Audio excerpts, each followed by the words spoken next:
Bonjour à toutes et à tous, merci aux personnes présentes sur place, merci à M. Gottcher, merci à M. Dormand et à l'association, à la Fédération SOS Globi et particulièrement à l'association SOS Globi 94. Donc on est réunis aujourd'hui pour cette conférence, moment d'échange et de partage autour de la drépanocytose et des sangs rares, donc première maladie génétique. Donc je vais justement laisser la parole à M. Gottcher pour présenter tout cela. Ça va durer voilà, quelques minutes, plusieurs minutes. Il va nous faire sa présentation. M. Dormand pourra répondre à des questions aussi et apporter son témoignage. Et quand on aura fini tout ça, on aura un petit quiz interactif pour voir. Voilà, c'est pour revenir sur des points essentiels autour de la présentation. Merci à tous et je vous laisse la parole. Bonjour à tous, merci de votre invitation. Donc je vais parler de la drépanocytose en partant vraiment au ras des pâquerettes, en supposant qu'on ne connaît rien.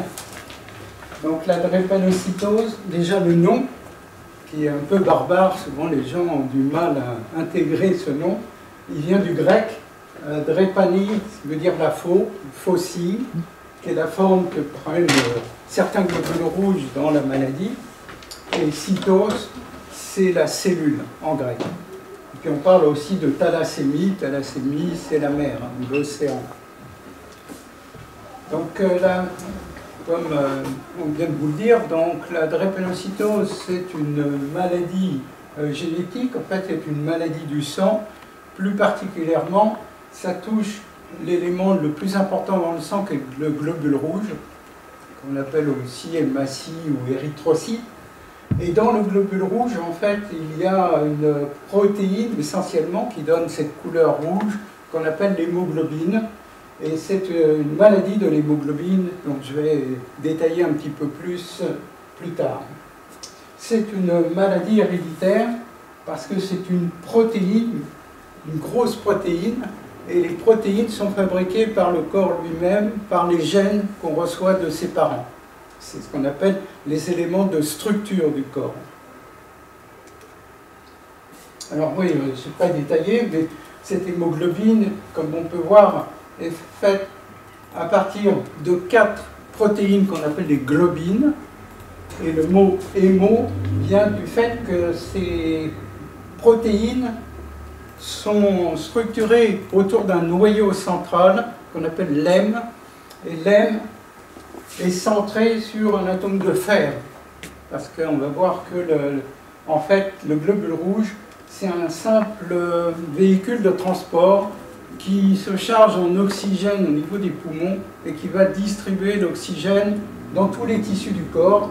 Et en échange, il prend le gaz carbonique, le dioxyde de carbone, qui est un déchet en fait des métabolismes. Donc ces globules rouges sont donc essentiels à la vie. Comme je viens de le dire, donc, leur rôle essentiel, c'est les échanges gazeux au niveau des tissus. Ils apportent l'oxygène et transportent le gaz carbonique pour l'échapper au niveau de la respiration. C'est produit dans la moelle des os. Leur durée normale, d'un globule rouge normal est à peu près de 120 jours. Et quand il est trop vieux, il est repéré en général par la rate, qui est l'organe qui filtre le sang en permanence, qui repère les myoglobules. Et quand ils sont trop vieux ou abîmés, la rate les détruit et récupère tout ce qu'il y a à l'intérieur pour refabriquer des nouveaux globules. C'est un cycle comme ça. C'est pour ça qu'on a besoin de très peu de fer normalement tous les jours, surtout les hommes ont un pouls qui peut durer très longtemps, tandis que les femmes, à cause de la période des règles, perdent des globules rouges, donc du fer, donc elles ont besoin un peu plus de fer tous les jours. Donc je l'ai montré là, on voit très mal, mais quand vous faites une prise de sang, ce qu'on appelle un hémogramme, une formule sanguine, on vous dose le nombre de globules rouges. Et la moyenne, c'est 5000 milliards par litre. Ça, c'est la moyenne chez un adulte. Alors, pour revenir sur cette hémoglobine, donc je vous ai dit, c'est une grosse protéine qui est faite de 4 globines. J'ai montré tout à l'heure. Là, c'est plus schématique.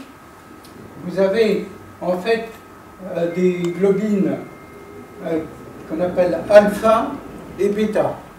Donc alpha et bêta, il y en a deux parce que ce ne sont pas les mêmes gènes qui les fabriquent. Il y a des gènes pour fabriquer les chaînes alpha. En fait, les chaînes alpha sont communes à toutes les hémoglobines. Comme vous le voyez ici, dans le corps, on a trois types d'hémoglobines. Il y a l'hémoglobine fétale, c'est celle qui est utilisée par le fœtus quand il est dans le ventre de sa mère, parce que quand on est dans le ventre de notre mère, le globule rouge ne passe pas dans les poumons. Donc il ne peut pas s'oxygéner par les poumons, il s'oxygène par le placenta de la mère. Donc le corps, dans ce cas-là, utilise une hémoglobine spéciale qui est la fétale, qui est composée aussi de 4 sous-unités, 2 chaînes alpha, 2 chaînes gamma. Et après, au fur et à mesure, on va voir qu'on grandit, on a l'hémoglobine fétale qui va être de moins en moins fabriquée et remplacée par une hémoglobine qu'on appelle A. En fait, on en a deux. Il y a une qui s'appelle A1, qui est composée de 2 chaînes alpha et 2 bêta, mais il y a aussi de la A2, qui est composée de l'alpha, toujours, et du delta. C'est pour ça qu'en fait, on a 4 gènes en tout pour fabriquer les chaînes alpha. Les chaînes alpha sont communes à toutes les hémoglobines. Par contre, pour les autres hémoglobines, en particulier celle qui nous intéresse, qui va donner un drépanocytose, c'est ce qu'on appelle la A1, et c'est plus particulièrement la chaîne bêta qui va subir une mutation. Alors au milieu, vous avez un acide qui règle l'affinité avec l'oxygène. Voilà à peu près le détail de cette hémoglobine.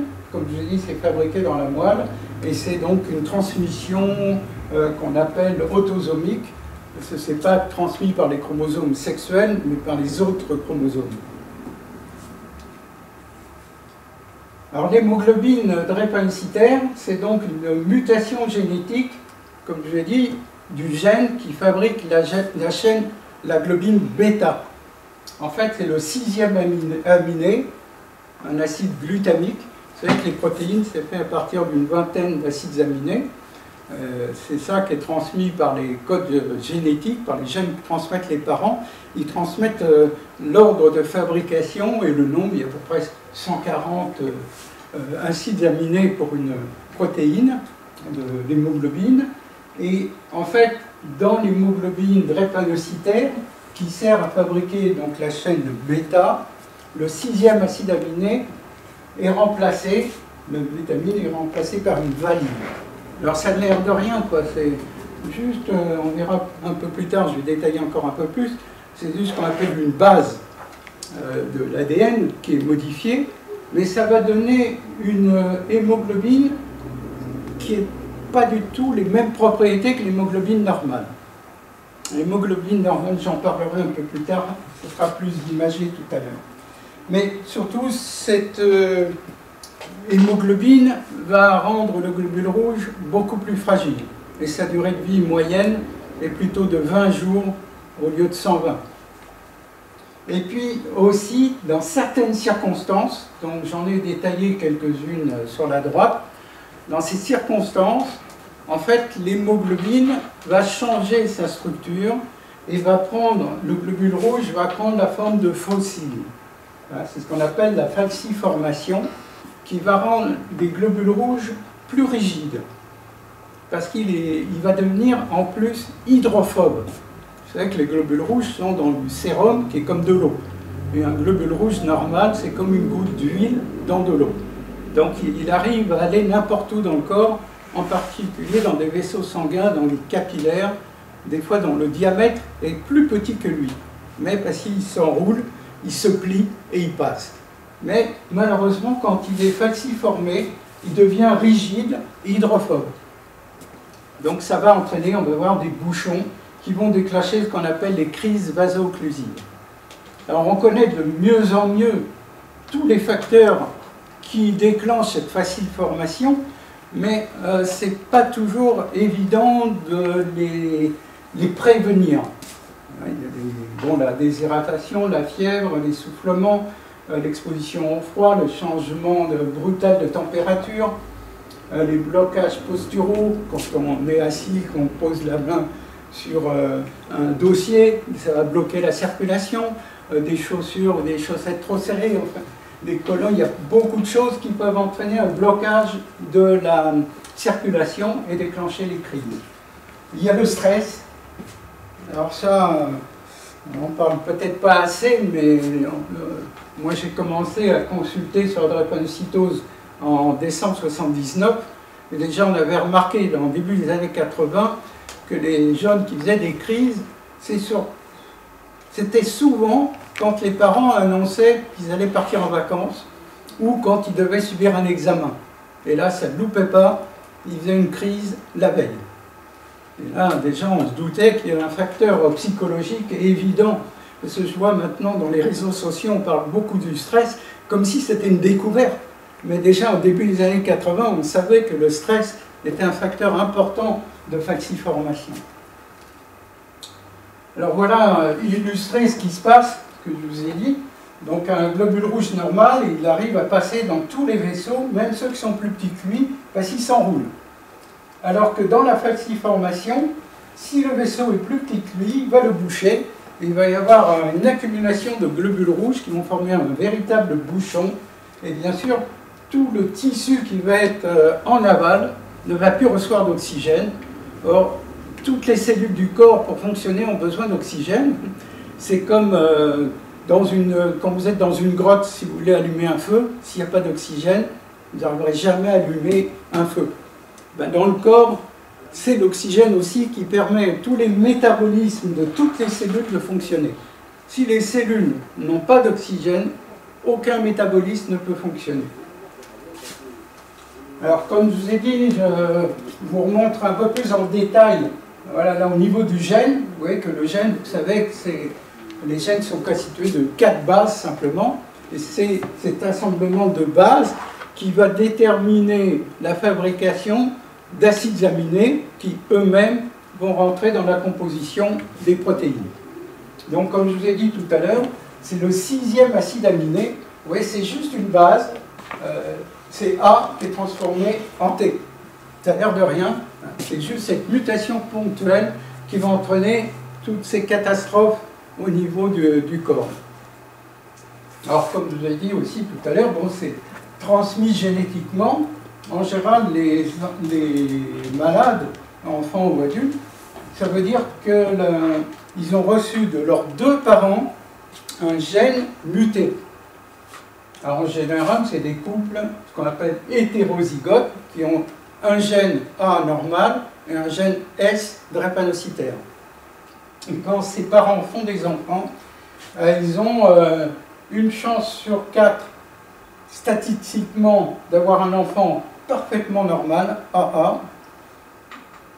2 chances sur 4, c'est 1 sur 2, d'avoir un hétérozygote qui à son tour pourra transmettre. Et puis, une chance sur 4 d'avoir un SS homozygote, qui, lui, pourra déclencher ce qu'on appelle un syndrome drépanocytaire majeur. Alors, il faut savoir qu'il y a d'autres associations possibles, en particulier la bêta-thalassémie, c'est-à-dire si un des parents donne S, l'autre donne une bêta-thalassémie, surtout ce qu'on appelle la zéro-bêta-thalassémie. La bêta-thalassémie, c'est une hémoglobine normale, en structure, mais il y a un gène déficient qui empêche sa fabrication. Donc c'est comme s'il n'y avait plus de gène qui fabrique la protéine du côté du parent qui transmet la bêta-thalassémie. Mais ça peut être aussi de l'hémoglobine C et des hémoglobines O arabes, D Punjab ou LS le porc. C'est pour ça que j'ai parlé de ça, parce que ça montre que la drépanocytose, on peut la trouver dans tous les pays du monde. C'est pas simplement comme on pense simplement chez les Noirs ou les Africains. C'est pas vrai. Il y en a en Asie, il y en a en Arabie, il y en a un peu partout.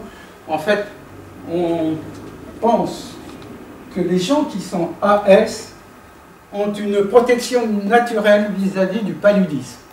C'est-à-dire que quand ils sont dans des zones empaludées, ceux qui sont AS, leurs globules rouges sont quand même un peu plus fragiles par rapport au paludisme, et il meurt rapidement.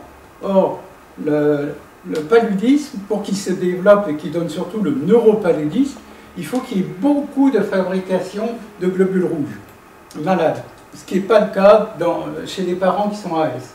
Par contre, bien sûr, en SS, s'il attrape le paludisme, là c'est très très grave, très rapidement. Il n'y a aucune protection des SS. C'est les AS qui ont une certaine protection. Ce qui n'empêche que ceux qui vont dans les zones où il y a du paludisme, il faut qu'ils se protègent aussi. Alors voilà. Il y a une question, excusez-moi.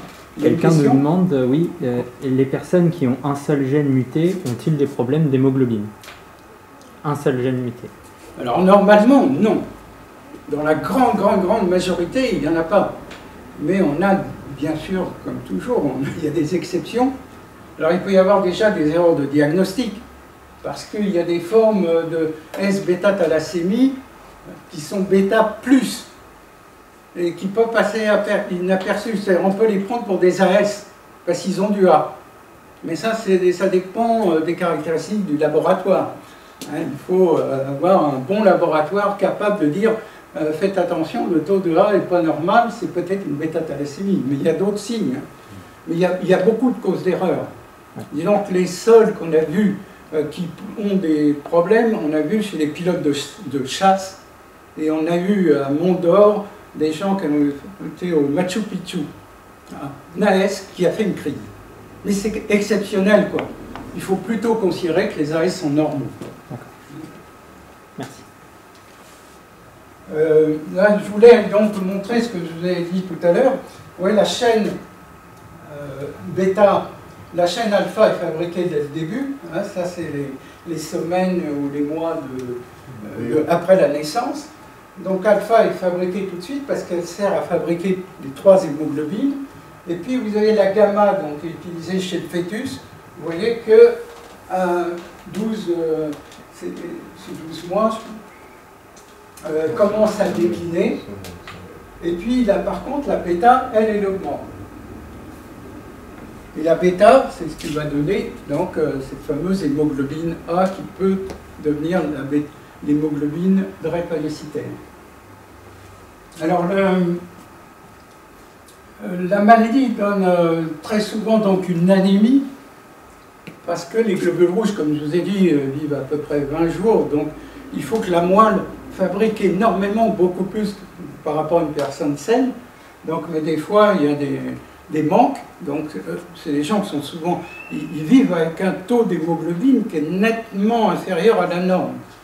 Le taux moyen, disons, c'est 9 grammes, alors qu'un adulte normal, c'est entre 12 et 14. Mais leur corps est habitué à travailler avec très peu d'hémoglobine. Ce n'est pas pour eux un problème essentiel. Le problème, surtout chez les enfants, comme je vous ai dit, le rate est l'organe qui filtre le sang, est capable de repérer les globules trop vieux ou mal formés. Or, les drépanocytes sont des cellules mal formées, donc la rate a tendance à les détruire très vite. Mais elle a tellement de globules à détruire qu'elle s'autodétruit elle-même. Et c'est pour ça que les enfants drépanocytaires, souvent, sont sensibles aux infections. Parce que la rate est aussi un organe qui lutte contre l'infection. Donc quand la rate est plus fonctionnelle, on devient plus sensible aux infections. Et puis ça donne les troubles de croissance, parce que dans les os en particulier, il y a des tas de petits vaisseaux. Les os, c'est les zones du corps qui sont les plus vascularisées. D'abord, puisque les globules rouges, les globules blancs, les plaquettes, sont fabriqués dans la moelle des os. Donc il y a beaucoup d'échanges entre la circulation générale et l'intérieur des os. Donc c'est pour ça que les os sont souvent touchés dans la drépanocytose, et ça va donner donc des anomalies au niveau du squelette, des fois très minimes et pas très gênantes. Mais ça permet de faire des diagnostics quand on passe à côté. Enfin, à notre époque, on ne devrait plus. Il y a du dépistage, normalement néonatal, et puis on fait très facilement des prises de sang avec numération formule sanguine. Donc chez les enfants, comme j'ai dit, il faut surtout faire attention à la déshydratation. Il faut surveiller en cas de fièvre ou d'infection. Ça favorise, comme j'ai dit tout à l'heure, la falciformation. Le problème, donc, c'est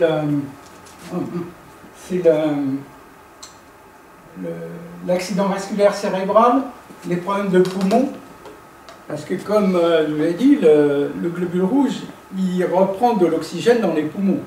Donc, si vous avez une maladie du poumon, eh bien, les globules ont du mal à récupérer de l'oxygène, ce qui va favoriser la falciformation. La rate, j'en ai parlé. Donc c'est pour ça qu'en général, tous les enfants, on les met systématiquement à la pénicilline. Et ça, c'est des habitudes qu'on avait prises dans le début des années 80, et je crois que ça se fait toujours. Parce que la pénicilline, souvent, est bien tolérée, et ça évite quand même pas mal d'infections. Alors les calmants, bien sûr, sont au niveau des douleurs, ça, j'en ai pas parlé, mais dans certains territoires comme les eaux, c'est horriblement douloureux. Quand vous avez, parce que c'est un infarctus, quand vous avez un bouchon par les globules rouges et que l'oxygène ne passe plus, c'est ce qu'on appelle un infarctus. Un infarctus dans les os, c'est très très douloureux. Par contre, vous avez des endroits où c'est pas douloureux du tout, par exemple dans l'œil. Mais un drépanocytaire peut devenir aveugle, sans qu'il y ait de douleur. Il peut devenir sourd. Tous les tissus du corps peuvent être touchés par la drépanocytose. Du moment que l'oxygène ne passe plus, ça va entraîner une mortification de cellules et donc un dysfonctionnement de certains appareils.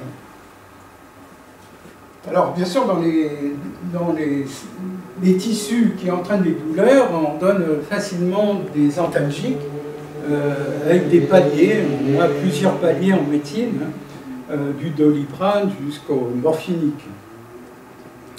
Quelquefois, on est obligé de faire des transfusions, en particulier lorsqu'il n'y a plus assez de globules rouges dans le corps, avec des anémies, parce que quand il y a des crises, il y a une grosse destruction de globules rouges, donc il y a souvent une anémie profonde qui oblige à transfuser, et des fois on est même obligé de faire un échange quand il y a trop d'hémoglobine S, pour redonner un peu un équilibre et redonner au patient pour qu'il puisse guérir de son problème, de sa crise, de lui redonner un taux d'hémoglobina suffisant pour que tout fonctionne bien.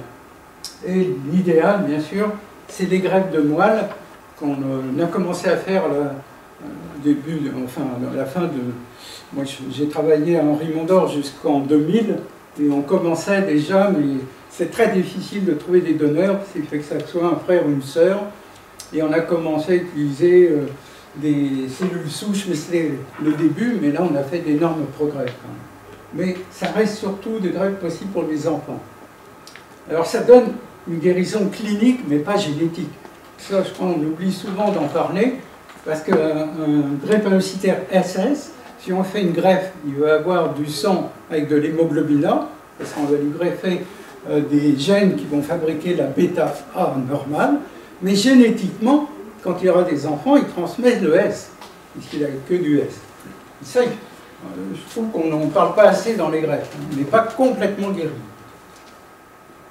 Alors chez les adultes, c'est un peu pareil, mais les adultes eux-mêmes, petit à petit, apprennent à éviter les crises. Mais on ne peut pas toutes les éviter. Une infection, on ne peut pas toujours la prévenir.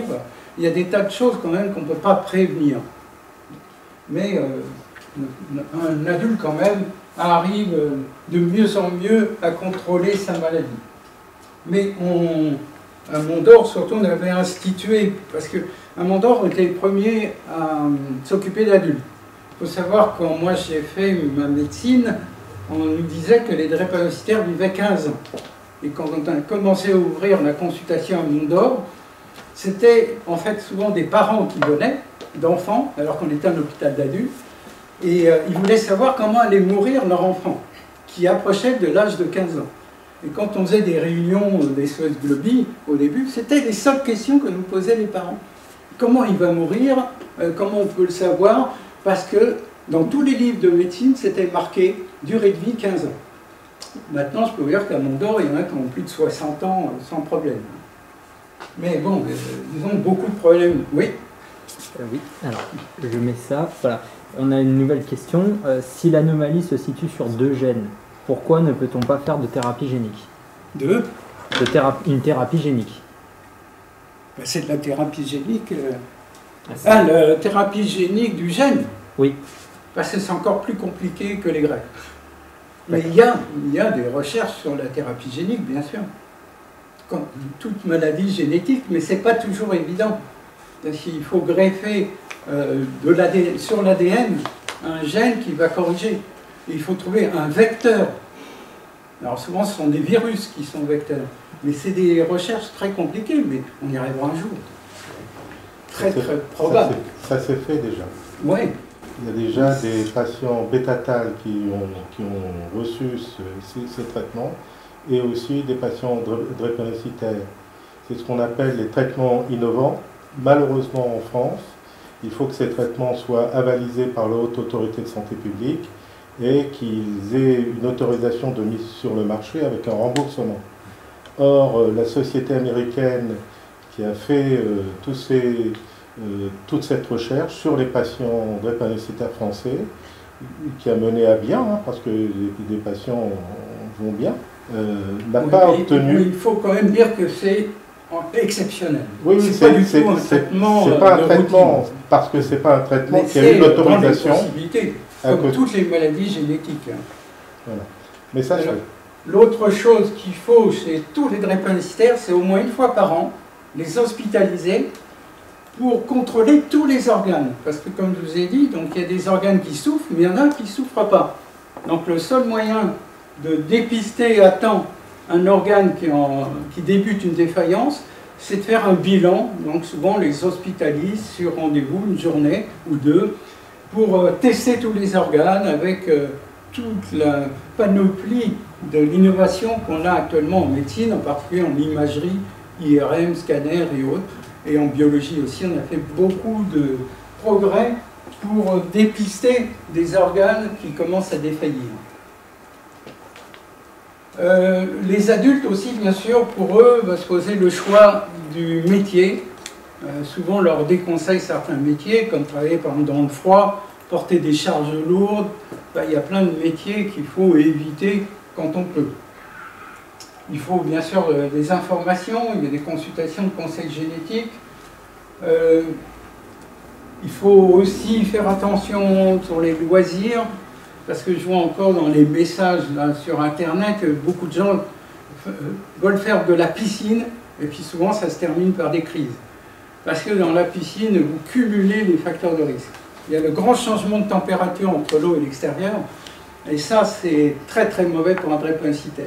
On peut faire de la piscine, mais il faut préparer un manteau de bain chauffé dès que la personne sort de l'eau. Là, on peut éviter les crises, mais souvent, ce n'est pas fait. Mais ce n'est pas en faisant une serviette, en sortant de l'eau. Là, souvent, ça expose à des crises. Mais tout ça, les drépanocytaires l'apprennent à leurs dépens, malheureusement, très souvent. Ou en allant à des réunions de patients. Les dentalgiques, j'en ai parlé, les transfusions aussi. Alors le problème, quand on est adulte et qu'on a eu beaucoup de transfusions, c'est qu'on accumule du fer. C'est à chaque fois qu'on nous apporte des culots globulaires, comme je l'ai dit, au milieu, à l'intérieur de chaque molécule d'hémoglobine, il y a 4 atomes de fer. Et le fer à haute dose est un poison. Un poison qui peut détruire le foie, la rate, le cerveau, les poumons, il va partout, le fer. Et quand il est à trop haute dose, c'est un véritable poison. Donc il faut le combattre. On a des produits maintenant qui, ce qu'on appelle des chélateurs, qui éliminent le fer au fur et à mesure. Voilà, c'est fini pour la drépanocytose. Maintenant, je vais essayer de vous faire comprendre ce qu'on appelle des sangs rares. Alors, vous savez que les globules rouges, là on a parlé de l'intérieur, maintenant on va parler de l'extérieur du globule rouge. Sur la membrane du globule rouge, en fait, il peut y avoir des protéines qui sont attachées. Et ces protéines sont déterminées génétiquement. Alors, chaque protéine dépend d'un gène transmis par les parents, les deux parents. Donc le plus connu, bien sûr, c'est le groupe ABO.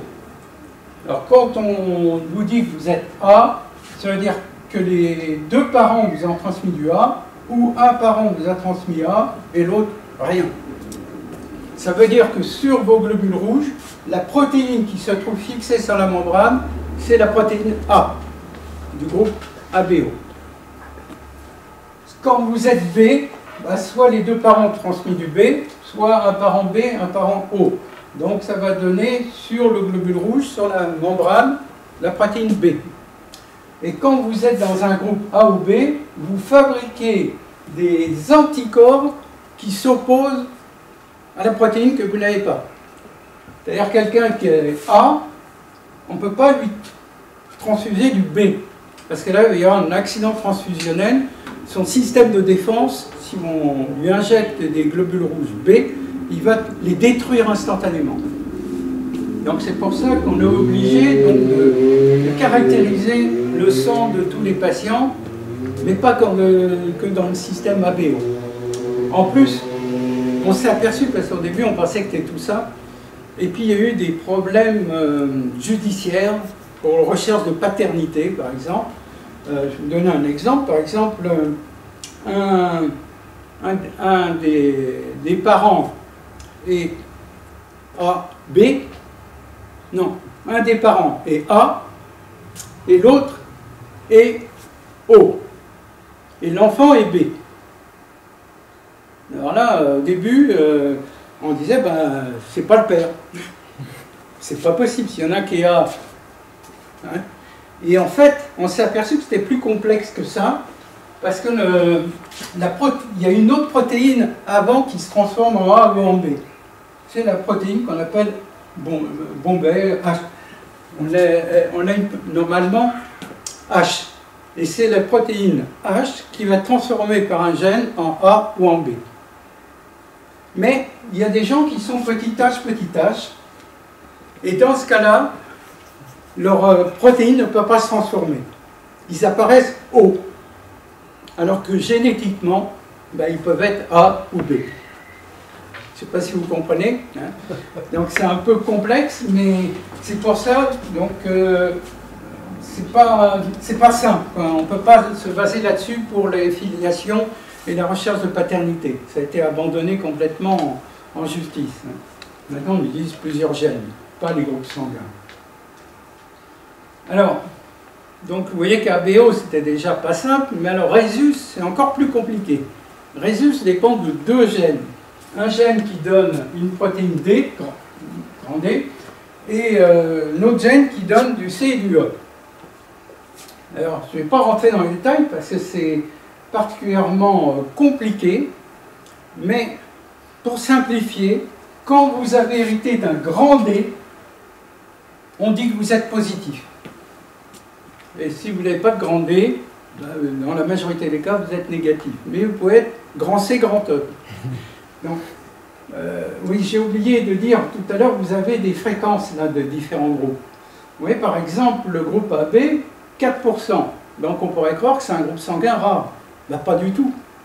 Parce que le AB, il n'a rien. Enfin, le AB, je veux dire, il n'a pas d'anticorps, puisqu'il a sur ses globules rouges des protéines A et des protéines B. Donc, son corps ne fabrique pas d'anticorps anti-A ou anti-B. Donc, bien que ça soit un groupe rare, on peut lui donner n'importe quel sang. Il ne fera pas d'accident transfusionnel. Vous voyez, il n'y a pas que la fréquence du groupe qui est importante. Et là, pareil, bon, c'est sûr que les rhésus positifs sont les plus fréquents. Les rhésus négatifs sont beaucoup plus rares. Mais encore, ça ne suffit pas. Alors, on a trouvé 40 systèmes de groupes. Je ne vais pas les détailler, rassurez-vous. Donc là, j'ai parlé d'ABO, de rhésus. Le troisième qui est souvent utilisé en routine, c'est KEL. Alors KEL, on va le voir, c'est K, c'est grand, K plus ou K moins. Mais à partir de ces 40 systèmes de groupes, on peut identifier 380 antigènes. Par exemple, ABO, vous avez A et B. Rhésus, vous avez C, D, E. Il y en a 3. KEL, il y en a 2. Donc vous voyez, tout ça, en tout, quand on prend les 40 systèmes, on trouve 380 antigènes. Et ce qu'il faut savoir, bien sûr, c'est que des gens qui vivent dans une partie du monde, qui vivent ensemble, en général, ils ont tendance à avoir les mêmes groupes et sous-groupes, puisqu'ils s'y marient entre eux. Mais quand ils vont dans d'autres régions du monde, et bien là, ils amènent leurs gènes dans des régions où on ne connaissait pas ces gènes. C'est ce qui va complexifier le problème, c'est ce qui se passe à notre époque. Parce que maintenant, les gens, ils voyagent partout, ils vont dans tous les pays du monde, et les transfuseurs, eh bien, des fois, ont du mal à trouver des groupes qu'on ne connaissait pas du tout, par exemple, en France. Voilà, donc voilà le cas, vous voyez, c'est grand cas ou petit cas, plus ou moins, c'est lequel. Mais donc il y a d'autres groupes, hein, je ne vais pas détailler, parce que je vous dis, les trois plus importants, c'est les trois premiers, A, B, O, Rhesus ou Kell. Par contre, chez les drépanocytaires qu'on est obligé de transfuser, ou chez les thalassémiques qu'on est obligé de transfuser très souvent, on est obligé souvent d'aller plus loin et chercher du sang de plus en plus compatible, qui pose d'énormes problèmes. Voilà. Donc le problème, ce qu'on appelle rare, c'est quand quelqu'un a un groupe qui ne représente que 4 personnes sur 1000, mais qu'en plus, il n'y a aucune possibilité de le transfuser par d'autres groupes. Comme tout à l'heure, je vous l'ai dit, AB, il est rare, mais on peut le transfuser sans problème avec tous le sang A ou B ou O. Donc il faut les deux choses pour qu'on parle de sang rare.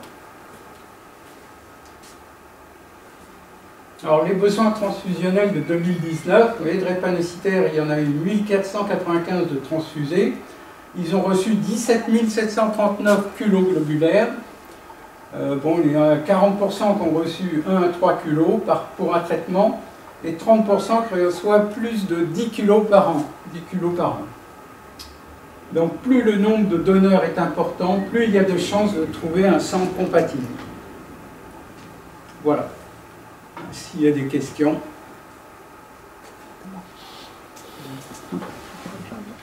Bonjour à tous, je me présente, Angèle Dorvan. Je suis l'ancien président de SOS Globi 94 et je suis moi-même drépanocytaire. Je suis S-bêta-thal, donc j'ai à la fois la drépanocytose et la thalassémie, sachant que c'est la drépanocytose qui a pris le dessus quand même. Mais je suis moins malade qu'un drépanocytaire qui va avoir les deux gènes malades SS. Parce que moi j'ai deux gènes différents, donc je suis considéré comme un hétérozygote. Bêta plus ou bêta 0? Bêta 0. Bêta 0, je dirais, oui. Il n'a pas d'hémoglobine A. Ah bon? Et en groupe sanguin, je suis AB+. Donc je m'en sors bien. Finalement. Et j'ai été peu transfusé. Ma dernière transfusion remonte à plus de 15 ans. Parce qu'il ne faut pas abuser non plus des transfusions. Parce que d'après ce que j'ai compris, plus on est transfusé, plus on a des risques de créer des sous-groupes. Et en cas de besoin, après, ça devient de plus en plus compliqué de se faire transfuser. Même si pour un drépanocytaire, le fait de se faire transfuser, c'est magique. Hein. On peut arriver, j'ai des souvenirs d'arriver en crise à l'hôpital, donc de ne plus pouvoir bouger, d'être sous antalgique, et une fois transfusé, c'est comme si on se réveillait, plus de douleur, et on est reparti avec du sang neuf qui va durer quelques jours malheureusement. Mais c'est très efficace. Voilà, et puis maintenant on arrive, moi j'ai appris à mes dépens, parce qu'à mon époque il n'y avait pas d'éducation thérapeutique. Donc j'ai appris aux dépens de crise, pour un enfant la piscine c'est quelque chose de génial. Hein. Et tant qu'on n'a pas les lèvres bleues, on ne sort pas de l'eau. Un drépanocytaire qui commence à avoir froid dans l'eau, c'est trop tard. Donc il peut sortir, se réchauffer, mais bon après la crise arrive malheureusement. Donc ça c'est... on apprend à ses dépens. Maintenant, on a mis en place une éducation thérapeutique donc, qui permet justement de ne pas apprendre à ses dépens, mais d'être plus informé sur les risques qu'on peut encourir avec les différences thermiques, de manière à prendre des précautions. Oui. Justement, une de mes questions, un enfant à qui on trouve la drépanocytose, il y a il y a un accompagnement, il y a aujourd'hui cette fameuse éducation thérapeutique, c'est ça? De plus en plus. De plus en plus. De plus en plus. C'est aussi pour ça qu'on milite. Oui, parce que c'est un droit du patient depuis 2009. Mais il y a quand même une prise en charge médicale avant. Et après, pour l'éducation thérapeutique chez les enfants, on commence avec les parents. On commence à leur faire, à leur apprendre des gestes pour palper la rate, pour regarder les yeux, pour voir s'ils ont les yeux jaunes, pour regarder si les urines elles sont foncées, parce que la drépanocytose est une anémie hémolytique. Donc on libère l'hémoglobine et la couleur rouge devient jaune par dégradation. Donc, voilà. Et l'éducation thérapeutique, c'est l'apprentissage de la maladie. Donc on apprend aux parents, bien sûr, puisqu'ils ont un enfant en charge, et après, au fur et à mesure que l'enfant grandit, on lui apprend aussi par cette éducation thérapeutique. On apprend sa maladie. Donc aujourd'hui, il y en a de plus en plus. Moi, à mon époque, il n'y avait pas du tout d'éducation thérapeutique. Donc c'était vraiment une découverte à mes dépens. Et par exemple, pour un drépanocytaire, les séjours en altitude au-dessus de 1500 mètres, compte tenu qu'il y a moins d'oxygène, pour un drépanocytaire, c'est compliqué. Donc un drépanocytaire, quand il a envie d'aller au sport d'hiver, il faut vraiment qu'il fasse attention. Tu parles de ça, je me souviens qu'on avait des problèmes aussi dans les avions. Parce qu'il faut faire des économies dans les avions, ils ont diminué l'épaisseur des carlingues pour diminuer la pression dans l'avion. Donc ça correspondait petit à petit, avant c'était à 800 mètres, 1000 mètres, 1200 mètres, 1500 mètres. Et là, on était obligé de conseiller aux drépanocytaires de prendre 2 billets pour avoir une bouteille d'oxygène. Mais il a fallu qu'on s'adapte. C'est une adaptation régulière dans cette maladie. Mais après, bon, quand on commence à se connaître, effectivement, peut-être qu'on mûrit aussi. C'est vrai que je fais beaucoup moins de crises que quand j'étais plus jeune. Justement, à propos de ces crises, comment est-ce qu'elles peuvent se déclarer? Elles n'ont pas forcément toute la même intensité, j'imagine, ou peut-être si, je sais pas. Non, après, les crises, c'est des excès, manque d'hydratation, fatigue, ça peut être le stress. Tout ça, c'est des facteurs. L'alcool, le tabac. L'alcool, le tabac, ça hydrate pas forcément, au contraire. Donc voilà, un jeune drépanocytaire qui veut faire la fête, qui veut sortir, qui veut boire, qui veut fumer, derrière, il faut qu'il pense à s'hydrater. Il faut qu'il boive 2 fois plus d'eau. Pour un verre d'alcool, il faut qu'il fasse 2 verres d'eau. Faut qu'il y Il vaut mieux pense. qu'il s'en passe. Hein? Il vaut mieux qu'il s'en passe. Malheureusement, les avantages et les inconvénients de la drépanocytose, c'est que c'est un handicap invisible. Voilà. J'ai ma carte prioritaire d'handicapé. Si je ne la sors pas, si je n'en parle pas, personne ne sait que j'ai un handicap. Donc c'est un avantage. Après, l'enfant drépanocytaire, quand on est dans l'adolescence, on a envie de faire comme tout le monde. Surtout si le handicap ne se voit pas. C'est très compliqué pour les parents d'essayer d'empêcher l'enfant de ne pas faire comme tout le monde. Alors, à ce propos, on a une question. Qu'en est-il des jeunes enfants drépanocytaires qui doivent suivre des cours de natation durant leur scolarité? Du coup, ils ont une contre-indication, si c'est obligatoire. Alors, il y a ce qu'on appelle des PAI. Normalement, un parent déclare la maladie de son enfant à l'école. Et donc, dans ce PAI, il y a tout ce qu'il faut pour veiller à ce que l'enfant ne fasse pas de crise. La piscine, c'est pas conseillé en milieu scolaire, parce que malheureusement, les professeurs ne peuvent pas s'occuper d'un patient comme ça, enfin d'un enfant comme ça, avec le problème des autres enfants. Donc c'est pas tellement conseillé quand même, donc en règle générale. Vous avez vu que c'est une anémie sévère. Les patients, tous les symptômes de la drépanocytose, les patients ne les expriment pas au même niveau. Il y a des drépanocytoses extrêmement sévères et d'autres qui le sont un peu moins. Mais il y a toujours cette improbabilité des crises qui arrivent n'importe quand sans que vous puissiez les voir. Dans ces recommandations, justement, comme on l'a vu, ils doivent boire beaucoup. Donc ils urinent beaucoup. Donc ils doivent avoir l'autorisation d'aller uriner quand ils veulent, quand ils ont besoin. Ça, on a dû l'écrire pour l'éducation nationale. Et d'avoir une bouteille pour qu'ils boivent régulièrement. Et tout ça, on l'a obtenu. C'est nous qui avons débuté, Frédéric et Amondor, qui avons débuté toutes ces recommandations. Enfin, juste avant les années 2000. Mais je peux poser une question. Oui. Il paraîtrait que si les drépanocytaires ils boivent beaucoup d'eau la nuit et qu'ils se lèvent chaque fois la nuit pour aller faire, pour uriner, pipi, c'est mauvais pour les reins. Oui. Pour les reins, ça détruit les reins. De faire pipi pendant Non, la nuit. Non, c'est pas mauvais pour les reins. Au contraire. Non, ça veut dire que les reins fonctionnent bien. Mais c'est vrai qu'ils urinent beaucoup plus. La nuit, oui.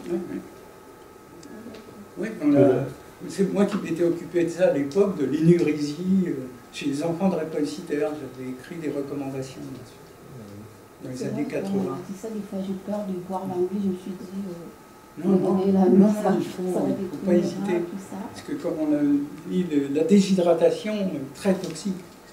Donc il vaut mieux boire plus que pas assez. Ça vous courte les nuits. Alors, nous avons une nouvelle question. Jusqu'à quel âge doit un patient atteint de drépanocytose prendre de la pénicilline? En général, on conseille jusqu'à 15 ans, quoi, dans le milieu pédiatrique. Après, ça dépend. Il y a certaines complications, on est obligé d'en donner presque à vie. Les infections des os, particulièrement. Cet antibiotique qu'on donne chez l'enfant est un antibiotique à spectre large. Donc c'est plus une prévention. Donc on en donne chaque jour pendant peut-être 15 ans, et ça dépend d'un patient à l'autre. Ça aussi, c'est le pédiatre qui estime nécessaire de prolonger cette antibiothérapie. Ça dépend aussi s'ils ont d'autres maladies infectieuses, ça dépend de plein de choses. On a vu des problèmes parce que le laboratoire qui fabriquait cette pénicilline qu'on donnait aux drépanocytaires, le laboratoire avait décidé de ne plus faire de forme pédiatrique. Il ne faisait que des comprimés. Et on avait dû se battre pour qu'ils refabriquent de la poudre ou du sirop. Mais je veux dire, sans arrêt, on a dû se battre pour tout dans cette maladie. Et on était très peu de médecins à s'en occuper. Là, on est dans une problématique de maladie rare. L'antibiothérapie, quand vous avez des semaines de prévention à la télé, d'informations sur les antibiotiques, on vous dit attention, les antibiotiques, ça ne se prend pas systématiquement comme ça et on ne les prolonge pas. Le médecin a dit tant de jours, il ne faut pas aller au-delà. Donc les parents qui entendent ça se disent mais moi je vais voir le pédiatre qui me donne des antibiotiques chaque jour et on me dit que c'est pas bien ça. Donc ils remettent en cause les traitements. Et donc nous on doit forcément combattre la désinformation, redonner de l'information, etc. Et l'information, c'est un élément essentiel de prévention. On ne peut pas faire de prévention si les gens ne sont pas informés.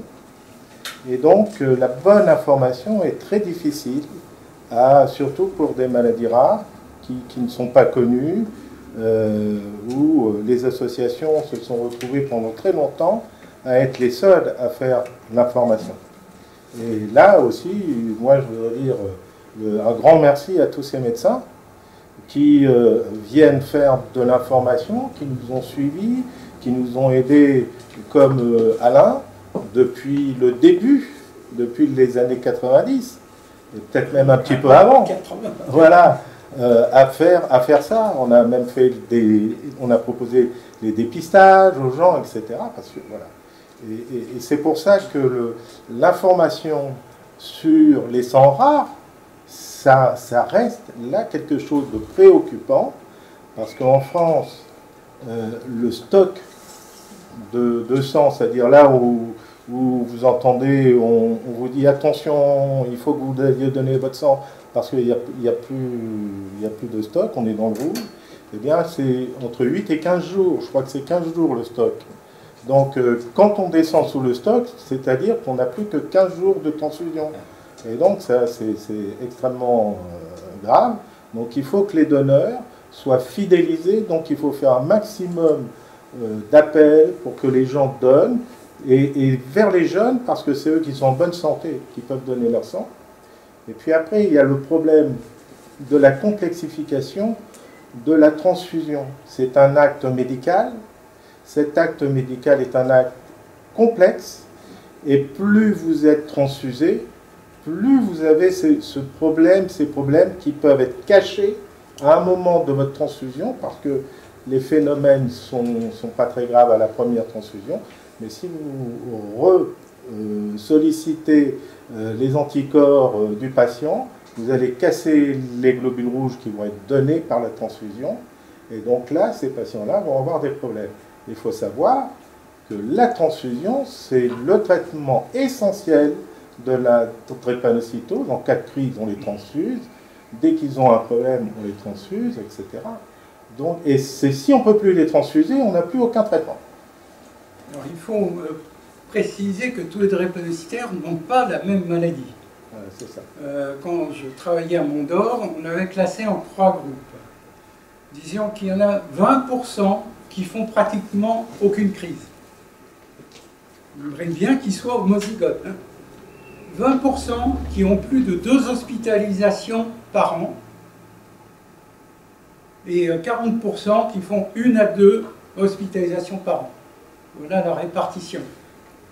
Il ne faut pas croire que systématiquement, parce qu'on est SS, on sera malade toute sa vie. Il y en a 20% qui font pratiquement rien. Mais les problèmes s'accentuent avec l'âge, forcément. Aujourd'hui, les médecins ont fait que la prise en charge est tellement efficace que l'espérance de vie est pratiquement la même que pour tout le monde, mais avec des problèmes d'organes qui peuvent être importants. Donc, et bien sûr, d'un individu à l'autre, c'est pas la même chose. Donc, la prévention de cette maladie, c'est essentiel. Les pédiatres, ils font grandir l'enfant, donc ils le surveillent. Mais après, les médecins adultes regardent tous les organes et donnent des rendez-vous chez les spécialistes, comme vous l'avez dit Alain. Voilà, ils regardent de très très près et ils vont traiter chaque organe si un organe a un problème. Vous avez dit la vue, l'oreille, ça peut être brutal. Les symptômes, ça peut être les complications du moins, ça peut être des AVC, ça aussi, ça peut être brutal, etc. Donc voilà, donc il faut une surveillance importante de toutes ces choses-là, et la prise en charge de la drépanocytose a fait d'énormes progrès. Elle a été basée avec des médecins qui ont appris à la connaître, qui ont transmis cet héritage à d'autres générations. Aujourd'hui, la prise en charge en France, elle s'est déployée avec des centres de référence, des centres de compétences. À peu près le territoire est à peu près bien complet sur ça.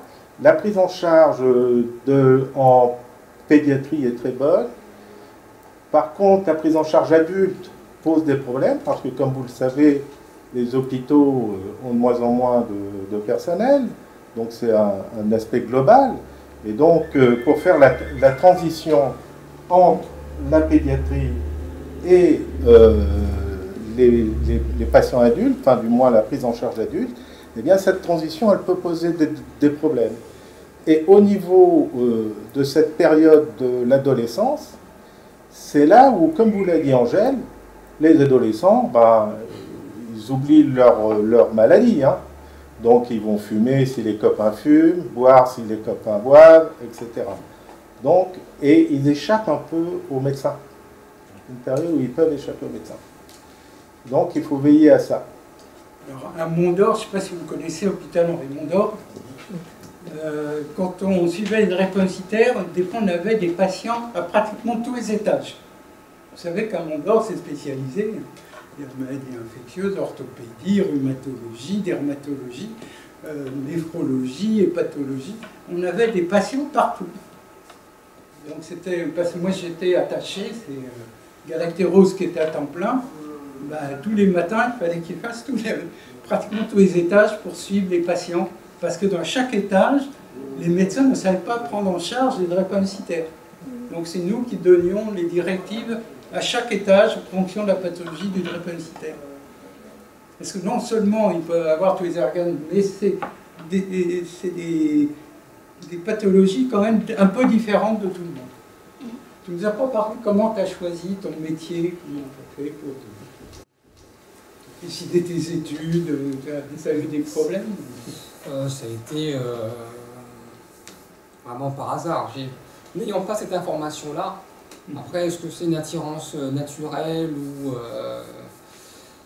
c'est comme ça que ça s'est fait, quoi. J'ai pas vraiment suivi. Le sport, pour moi, c'était pas quelque chose de compatible, donc. Angèle est d'une génération où on a appris avec lui, enfin, avec eux. On a appris plein de choses. Voilà. Par exemple, dans le classement des drépanocytaires par rapport aux crises, pour mon cas, ça a évolué avec l'âge. Ouais. Moi, jusqu'à 16 ans, j'étais hospitalisé une fois par an. Ouais. Après, pourquoi de 16 ans à 20 ans, aucune hospitalisation? À 20 ans, nouvelle crise, donc toujours sans éducation thérapeutique. On m'a offert un baptême de plongée sous-marine. Donc, chose à bannir pour un drépanocytaire, mais ne sachant pas, moi j'y suis allé gaiement. Hein. C'est quelque chose qui me plaisait avec la piscine. Donc là j'ai fait une très très grosse crise, à peu près généralisée en plus, parce que bon, avec l'oxygène, avec les bouteilles d'oxygène, on a un taux d'oxygène qui descend très bas. Et après, je dirais, après 20 ans, j'étais hospitalisé environ. J'avais une grosse crise tous les 2 ans, qui nécessitait une semaine d'hospitalisation. Et après, depuis 2008, j'ai quasiment jamais été hospitalisé, sauf là en septembre, où j'ai fait un petit syndrome thoracique. Et comme j'ai déménagé, j'étais hospitalisé sur Melun. Mais les médecins sont quand même en rapport avec Henri Mont-d'Or. Le syndrome thoracique, vous voyez, essentiellement le poumon, hein. On a vu qu'il est essentiel. Donc voilà l'évolution de ma maladie. Aujourd'hui, je suis vraiment très peu hospitalisé et j'arrive à gérer les petites crises avec les antalgiques.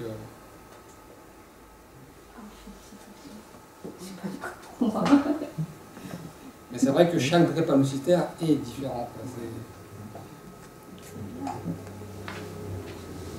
Merci. On n'a pas d'autres questions. On n'a pas d'autres questions, oui. Bonjour, je suis Cynthia Ngalula. Je suis patiente drépanocytaire SS. Quand on parle de la drépanocytose, pour moi, c'est grand, c'est grave, c'est compliqué. Parce que je ne sais pas par où commencer, par où finir. Parce que la drépanocytose, pour moi, c'est... Bon, j'en ai eu de toutes sortes. J'en ai eu toutes les complications de la drépanocytose, des transfusions, je peux dire presque 100 transfusions, plus. Et des hospitalisations, n'en parlons pas. Cela a affecté ma vie, mais aussi ça m'a donné la force de continuer à me battre pour survivre. Sinon, si on ne fait pas ça, donc... Si je vais parler de ma dernière transfusion, c'était il y a 5 mois que j'ai été transfusée. C'était suite à une crise de stress. Parce que souvent, c'est les stress qui me déclenchent les crises chez moi. Quand je suis stressée, il y a un petit truc qui passe dans ma tête là. Je suis KO. Je suis KO et dernièrement c'était ça. J'avais des problèmes, des petits soucis. J'avais fait cette crise-là. J'étais dans un centre où personne ne comprenait que je souffrais. Parce que des fois, les drépanocytaires, en grandissant, on souffre à l'intérieur, mais on ne les fait pas montrer aux gens. Je peux être là, j'ai des crises. Peut-être à mes proches qui peuvent savoir que non, celle-là ça ne va pas, celle-là ça ne va pas. Et comme j'étais dans un milieu où les gens ne savaient pas trop de la drépanocytose, ils ne comprenaient pas que j'étais en souffrance. Et quand on a appelé les pompiers pour venir m'amener à l'hôpital, c'est quand on est arrivé à l'hôpital, ils ont regardé, ils ont fait l'examen, ils ont dit, mais tiens, tu as 4% d'hémoglobine. 4%, moi-même, je me dis, c'est vrai. Je résiste quand même avec 4%. 4 grammes. 4 grammes, ouais. 4 grammes d'hémoglobine. Donc il fallait transfuser tout de suite. Et on m'a transfusé. Heureusement, il y avait 10 ans à l'hôpital qu'on m'a transfusé. C'est pourquoi je profite aussi à cette occasion pour demander aux gens des bonnes volontés, aux parents, aux familles, à mes connaissances, ceux qui peuvent faire leur don de sang. Surtout, n'hésitez pas. Parce que vous ne savez pas qu'est-ce que votre sang peut sauver. Ça peut sauver une jolie dame comme moi, comme ça. Sinon, si je n'avais pas de sang, j'allais mourir, je ne serais pas devant vous. Mais ça m'a sauvé, je ne sais pas qui m'a sauvé, mais vraiment, n'hésitez pas à faire vos dons de sang. Parce que la drépanocytose, on ne sait pas quand ça vient, on ne sait pas quand on a besoin, on ne sait pas où. Et n'hésitez pas à dire que je vais donner juste à mon don parce qu'à mon don on me connaît, ou je vais donner à tel hôpital parce qu'il y a tel monsieur qui est là, qui me donne des gâteaux, des fromages, tout ça. Mais donnez partout où vous êtes. En Afrique, dans le monde entier, parce qu'il y a des drépanocytaires qui ont besoin de ça. C'est ça. Et je tenais aussi à remercier vraiment toute l'équipe qui s'occupe des drépanocytaires. Parce que vous ne savez pas les silences douloureux que les drépanocytaires ont. Il y a des drépanocytaires qui ne peuvent pas se mettre debout devant vous pour parler de leur maladie, de leur souffrance, de leurs problèmes, parce qu'il y en a plein. Des fois on a honte, des fois on se dit on ne peut pas, personne ne va comprendre. Mais peu de gens qui s'occupent de ça, vraiment merci beaucoup. Parce qu'une drépanocytaire, quand il ouvre son cœur pour parler, moi j'ai dit c'est un grand miracle, parce que moi je ne parlais pas. Ma maladie, je ne le disais à personne, parce que j'ai vécu plein de choses. Si je commence à vous relater, on va faire 10 ans ici et vous allez dire que c'est trop. Donc merci beaucoup et continuez à ça. Et surtout, allez vers les drépanocytaires. Allez vers, parce que c'est difficile quand un drépanocytaire vient vers vous. Parce que quand on a un problème de souffrance, on s'enferme, on se dit bon c'est fini, comment je peux dire, c'est une punition, c'est un truc comme ça, et on a du mal à exprimer ce qu'on ressent. Mais quand on a quelqu'un pour parler, on parle, on s'ouvre et ça aide quand même à éviter des crises, à éviter de faire des bêtises, à éviter de s'enfermer, à être normal dans la société. Et puis les drépanocytaires ont beaucoup de difficultés d'évoluer dans la société parce qu'ils sont discriminés des fois. Parce que quand vous voyez les drépanocytaires, on a tous des problèmes de santé, mais ça se voit aussi. Il y a des drépanocytaires qui ont des problèmes de jambes, il y a des drépanocytaires qui ont des problèmes de tête, de ventre, tout ça. On a peut-être des malformations, on a peut-être des défauts. C'est là aussi, ça nous fait très mal à approcher les autres, à vivre normalement avec les autres. Et moi, j'en ai vécu dans ma vie.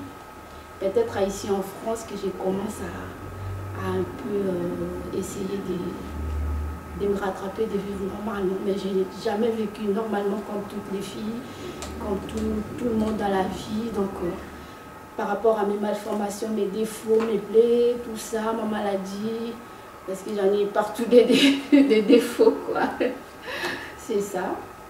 Et bon, c'est tout ce que je voulais partager avec vous aujourd'hui. Merci.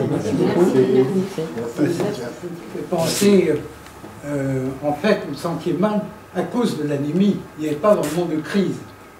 Et c'est sûr que si vous avez compris cette maladie, quand vous avez 4 grammes, quelqu'un de normal en dessous de 5 grammes, il ne vivra pas longtemps. Il y a 4 drépanocytaires qui a l'habitude de vivre avec 8-9 grammes. Quand il descend en dessous de 5, il peut survivre. Mais l'inverse est vrai aussi. C'est-à-dire qu'on a des drépanocytaires, surtout les formes qu'on appelle SC, qui ont plus de 10 grammes d'hémoglobine. Ben, eux, on est obligé de leur faire des saignées. Parce que c'est comme dans la circulation automobile. Si vous avez plein de voitures dans la route, ben, il y a des bouchons. Ben, dans la drépanocytose, c'est pareil.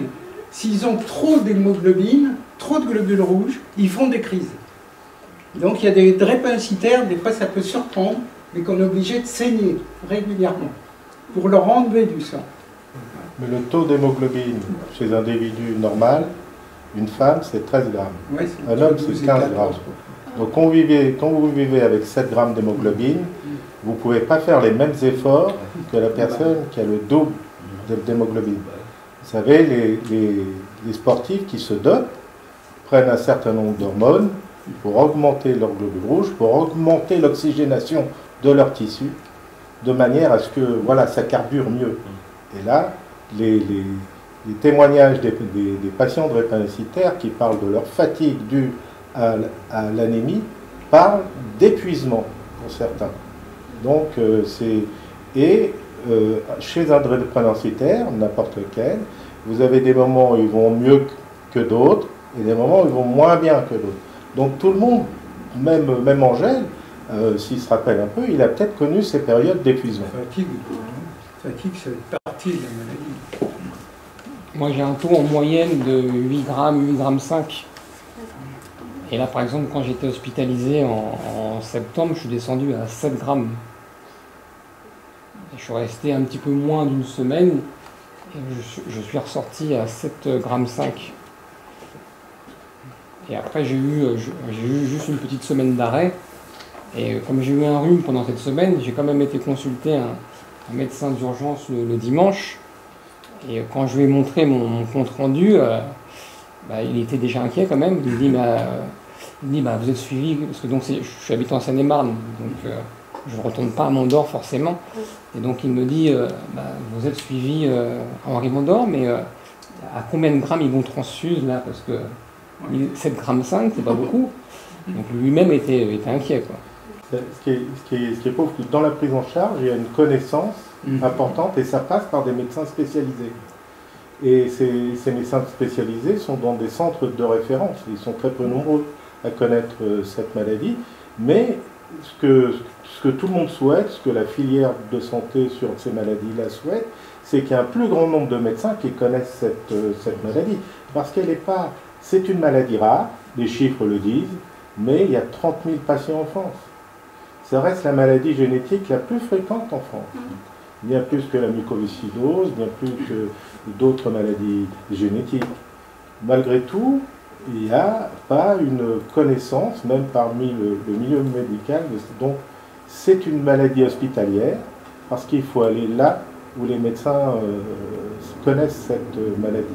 Il faut aller là, dans un hôpital, là où on peut les transfuser. Parce que le geste d'urgence, en cas de gros problèmes, c'est de transfuser. Mais les pratiques de la transfusion, elles ont évolué. C'est-à-dire qu'avant, on transfusait tout de suite.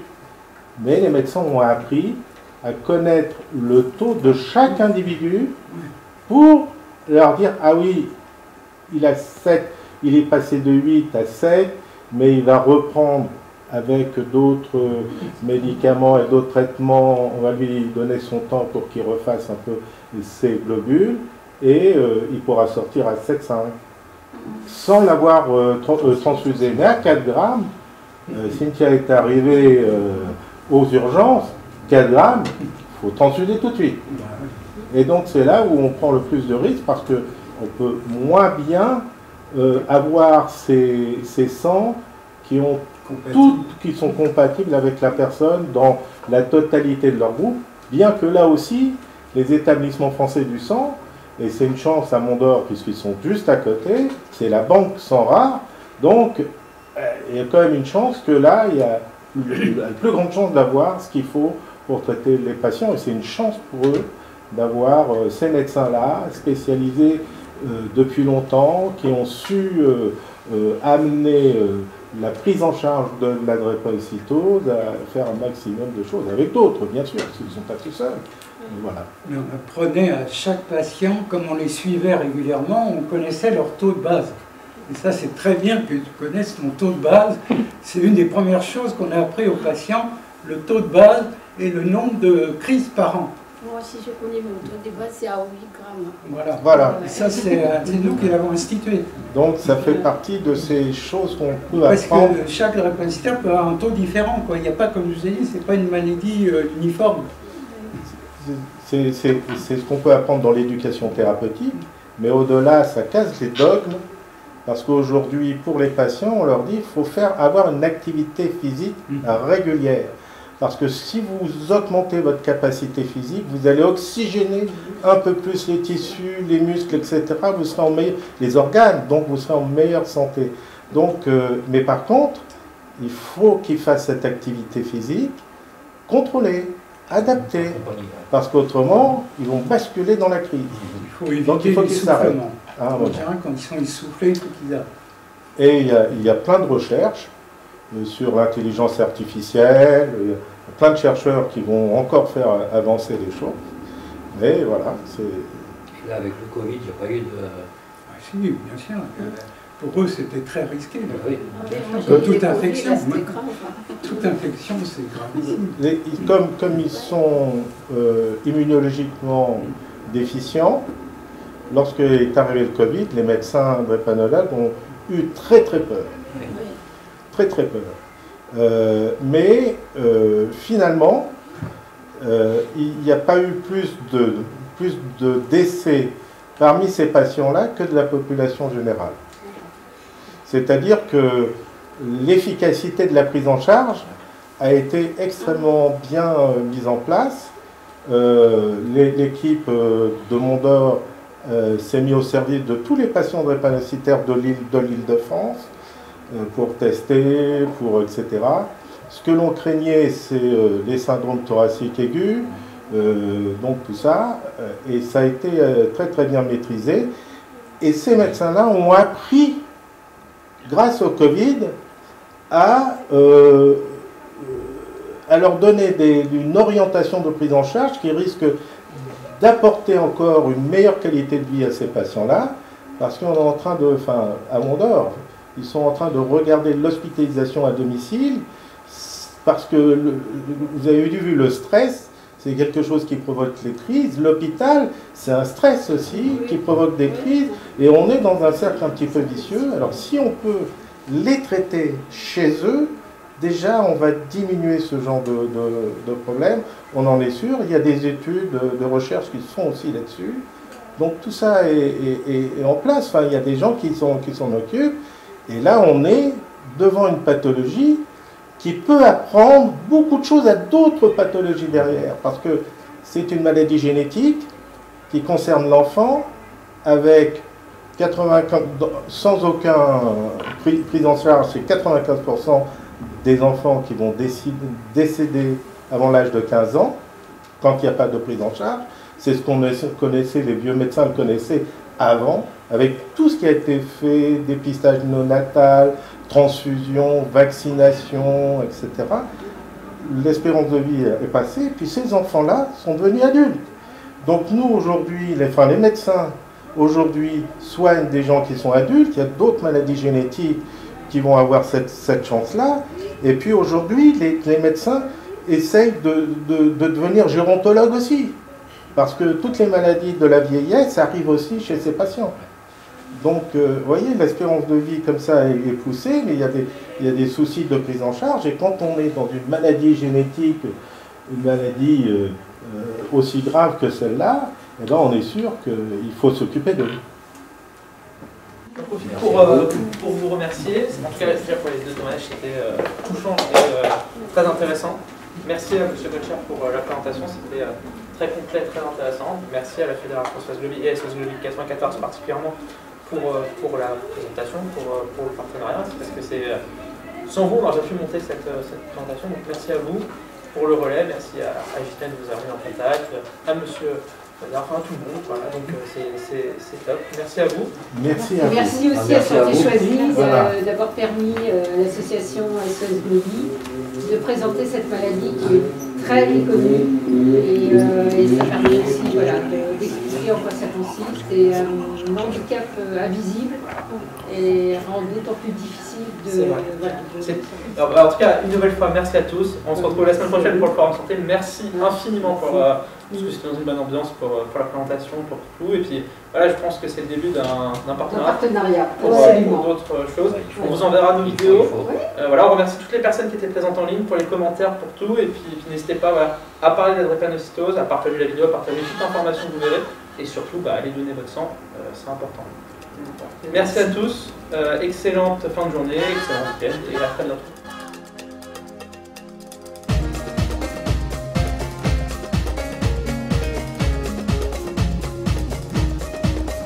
Driving down